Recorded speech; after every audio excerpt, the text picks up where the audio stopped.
Hey everyone, thank you for tuning in. Today I'm arranging a fresh flower, rose, and baby's breath bouquet. So very simple. Got the flowers at the local market. So I have half a dozen red roses here and a bundle of baby's breath. I'm going to start off with one rose in the center and then build a nice collar or a nice space around that single rose so that I can push out the remaining roses a little bit further, so it's not such a tight bouquet and it's a little bit bigger. I'm going to add a nice collar of artificial greenery around the base of it to really make it feel fuller as well. But like I said, start with the one in the center and then I'm going to work the other roses around it. It was a bit difficult to arrange with only 6 roses and try to get that round shape. I want everything to be evenly spaced, but as you can see there, 5 looks nice, but working in another one proved to be a little bit harder. I think it's a bit easier to arrange with, say, a dozen or more roses.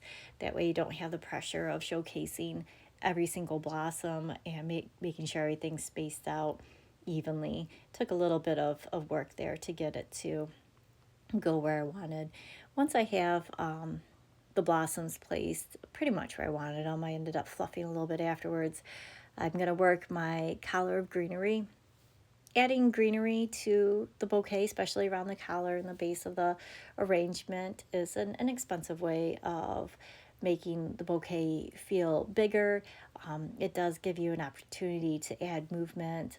Say you had seeded eucalyptus or some asparagus fern that's nice and flowy, or even ivy dripping over the side to get that little bit of movement in it. Really helps a bouquet stand out. And it's, like I said, relatively inexpensive for the greenery. So I'm just working a collar of it all the way around. I'll tie it off with a chenille stem once I have everything arranged like I like. I'll do a little bit of trimming on the baby's breath once I've got everything where I'd like it to be. And that just I just want to be able to have the roses stand out more. I didn't want them hidden underneath the baby's breath itself. Oh, and here's a trick. If you're doing just roses in your bouquet, you can take a pearl pin for corsages and just work it right to the center of the rose there.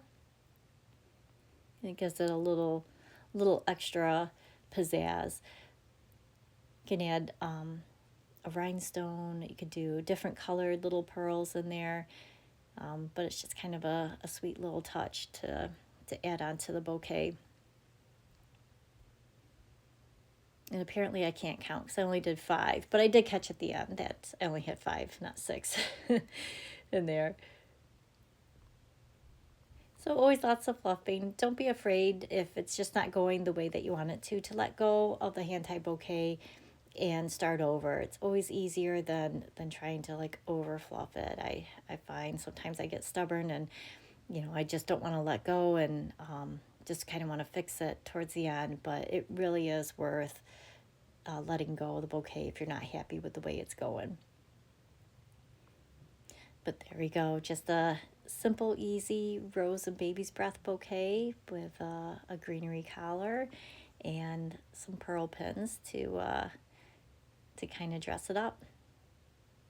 There you go. Thank you so much for watching.